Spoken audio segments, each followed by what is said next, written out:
Dan pemirsa, mungkinkah novum yang dihadirkan kuasa hukum akan membebaskan Saka Tatal? Telah bergabung dengan kami saat ini salah satu kuasa hukum Saka Tatal, Farhad Abbas. Selamat siang, Bang Farhad. Selamat siang, semangat terus, semangat. Ya, semangat terus. Bang Farhad, ini apakah Anda yakin peninjauan kembali Saka Tatal ini akan diterima dan bisa meyakinkan majelis hakim, Bang Farhad?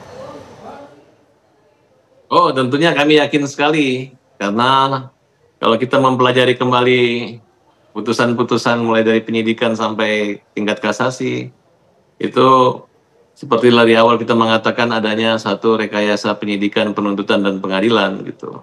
Apalagi dengan beberapa saksi yang kita jadikan novum, diantaranya keterangan Liga Akbar maupun Dede, ya, yang mereka mengaku bahwa itu tidak benar, yang apa alami merupakan arahan daripada Rudiana saat itu. Nah, kemudian yang jelas beberapa novum yang sudah diungkapkan teman-teman tadi untuk penambahan memperkuat bahwa kejadian ini bukan pembunuhan berencana ataupun pemerkosaan, tapi adalah kecelakaan lalu lintas. Sebenarnya persoalan kasus Vina dan Eki ini dapat diselesaikan melalui pemeriksaan di internal Kepolisian Republik Indonesia, karena mereka telah melakukan upaya penyidikan atau penyelidikan pada satu olah TKP, yaitu pada saat ditemukannya mayat dilakukan oleh unit lalu lintas Polsek Talun tersebut. Nah, jadi ketika kami mengajukan peninjauan kembali, yang kami temukan ya diantaranya adalah bukti-bukti foto. Kalau menurut foto-foto ini, kalau kita sampaikan ke majelis bahwa keterangan tentang kondisi tubuh baik Eki maupun Vina ini, ya, itu sesuai dengan hasil pertimbangan hakim maupun keterangan saksi di forensik itu. Tidak ada yang ditambah, tidak dikurangkan. Sedangkan laporan atau BAP Rudiana pertama kali betul-betul membuat suatu seolah kejadian ditemukan mayat dalam keadaan meninggal karena ada tusukan di perut, di dada, dan luka robek dan lain sebagainya gitu. Padahal sama-sama kita ketahui bahwa ketiga DPO yang dilimpahkan kepada kejahatan kepada mereka diantara Dani, Andika, Andi maupun Peggy, itulah mereka orang-orang yang membunuh, yang menusuk dan memperkosa gitu. Oleh karena itu, di samping novum-novum ini, ya, kita juga memiliki gambar ketika tubuh Vina terbuka seluruhnya secara keseluruhan ada. Tidak etis untuk saya buka di sini. Nah, kemudian baut yang dalam kesimpulan,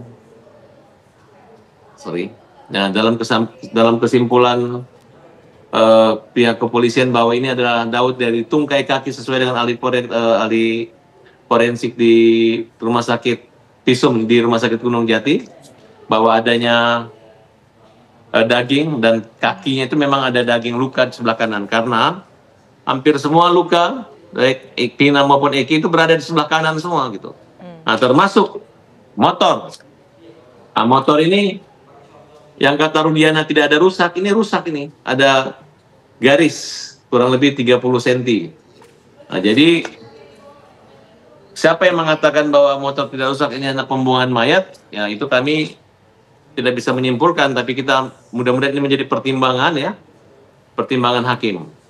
Nah, tapi pengajuan memori PK kita kemarin tidak hanya mengatakan bahwa novum ini gitu.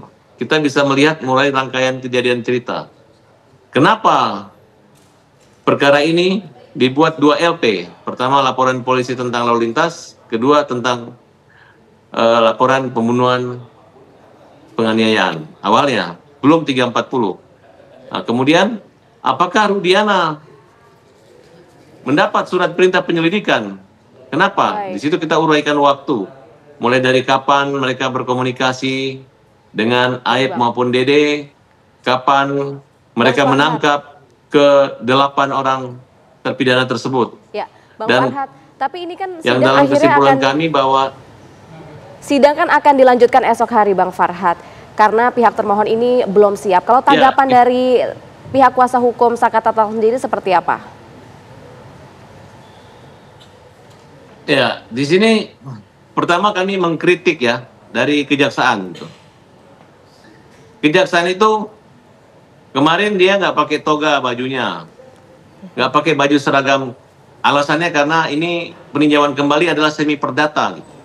Sampai teman-teman nanyakan kok jaksa pakaian begitu, tidak menghargai hakim. Nah, saya juga menghimbau kepada kejaksaan Cirebon khususnya, dalam tata cara berpakaian aja mereka nggak siap. Sangat santai banget, nggak bisa dibedakan ini polisi preman atau polisi berpakaian preman atau siapa gitu. Sampai kita nanya Anda siapa? Oh ternyata jaksa. Kenapa nggak berpakaian rapi seperti kami? Gitu. Nah jadi jangankan untuk menjawab memori PK kami, mereka berpakaian aja nggak serius. Coba perhatiin gitu, ya. Kalau begitu besok saya boleh dong pakai baju kaos biasa, pakai seenaknya gitu. Jadi saran kita dari etika itu utama kita menghargai lembaga pengadilan, kemudian serius. Kedua, nanti silakan jaksa membuktikan karena selama ini kejaksaan yang P21 perkara ini itu tidak pernah nongol ataupun berbicara, semua sangat sifatnya tertutup.